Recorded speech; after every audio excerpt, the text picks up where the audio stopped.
badan laga murmaayey ee imaaraadku dhisayeen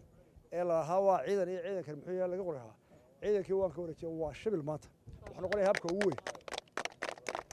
wiiganna waxaa imanaya kambarigii dhisayey airbortka iyo taawarka ee u rogaya qalabkii diyaaraddu soo degaya wuxuu noqon doonaa garoonka ugu weyn baan marayaa horta masar maa berigii lagu soo jiray mid ka weyn waa 5 kilomitir oo ka weyn oo dhinac walba u bannaan oo baddii ku agyaala oo cusub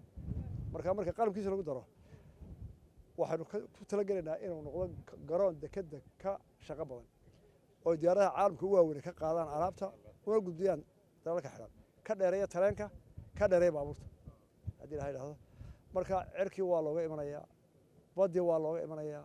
beriga waa laga imanayaa meeyer magaalada biyaha u badi waddooyinka sii kordhi nabadgelyada sii xaji intaasaan kuu sirdaanaya adiyo barasaabko wasalaamu calaykum waraxmatullahi wabarakaatu